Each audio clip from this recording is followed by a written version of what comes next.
After the ladies went first yesterday, it's the men's turn to tip off NSIC tournament quarterfinal play this afternoon in the Pentagon. Whatever happens, defending champion Northern State is a lock to return to the NCAA tournament, comfortably ranked third in the Central region.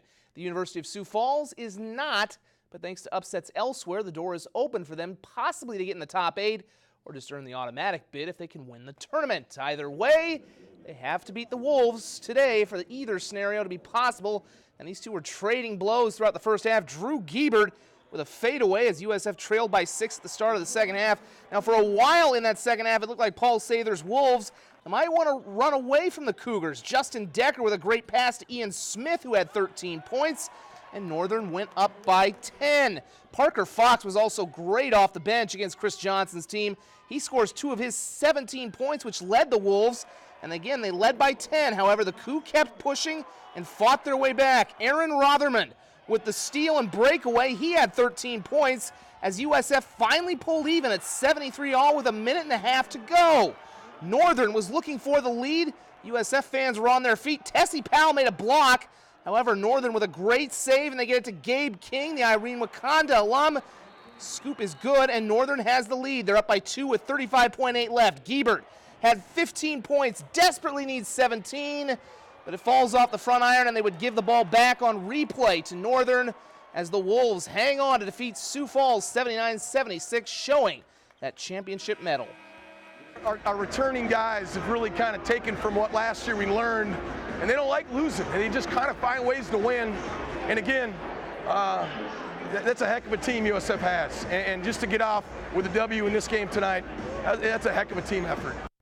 Battle of the Cinder Fellas in the evening as 5th-seeded SMSU was facing 8th-seed Bemidji State. It was all about Ryan Brueggemann. After a slow start, he got rolling in the second half, and the Mustangs went up by 11.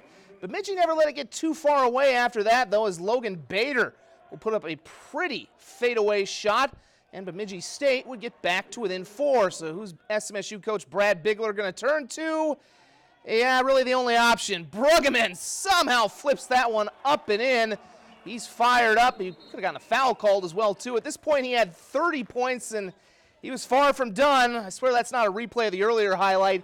He had a game-high 38, scoring half of the Mustangs' points, and he dished out some assists, too, here finding Taylor Schaefer for the corner 3. And the Mustangs' Cinderella run continues as they defeat Bemidji State 75-62. I think we just stayed consistent and shared the ball the second half that let us be successful. And then, I mean, yeah, the last couple games we played well, and we just hope to keep it going tomorrow. As for tomorrow, the semifinals, Northern State and Winona State face off at 5:30. You can't see it there, but it'll be SMSU and Wayne State. Wayne State defeating St. Cloud by a point in the late semifinal. Those two again playing at 8 o'clock. So Northern and Winona, followed by SMSU and St. Cloud on the men's side. On the women's side, Sioux Falls gets MSU Moorhead at noon, followed by Duluth and St. Cloud at 2:30. The Summit League tournament is just 6 days away, and the SDSU men and women each claimed regular season titles and top seeds with victories over Western Illinois yesterday, with the women winning 100-62, followed by the men's 86-66 win. It's a fitting Frost Arena finale for 2 of the greatest senior classes in SDSU hoops history that included both programs' all-time leading scorers in Mike Dahm, and especially Mitchell native Macy Miller, who had never won the regular season conference title outright. You know, I didn't think I was going to get emotional, and I might even now. It really means a lot because it's something we've never done before. And like senior year, I mean, we played so well today, and it's something really special. I didn't think about that at all until I got subbed out at the end of the game. I mean, it's just an amazing environment. It's amazing, you know, everyone was able to stay out after, you know, it seemed like nobody left. And that's just awesome because it shows how well the community has really backed us up this entire time we've been here. It was also a happy senior day in Vermilion, where the 25th ranked Coyote women crushed North Dakota 87-54 behind 18 from lone senior Allison Arns, and the men followed suit with a 78-63 victory over UND as both teams head into the Summit League tournament with plenty of momentum.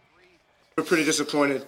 We dropped a couple at home in January and whatnot, and our fans deserve to see us go out there and compete and come out on top. It's been a great 4 years here. I'm excited for today. I'm excited to enjoy my last game here. I'm excited to have all the support and the great teammates and coaches and walk away without any injuries. Wonder if she's excited for the Summit League tournament. I know we all are. It starts on Saturday with the top-ranked SDSU women against Fort Wayne, followed by USD against North Dakota State. On the men's side, the Jackrabbits play on Saturday at 6 against Western Illinois again, while the Coyotes will look to upset Fort Wayne on Sunday at 8:30. Now let's hope we get a moment like we had last night in the Sodak 16 between Watertown and Huron. Watertown down by 2 when down by 1 when Brandon Flory hits a 3. The Arrows lead by a point with 6.4 seconds left. Tigers would inbound to Tegan Evers. Take a look at the screen he gets right there.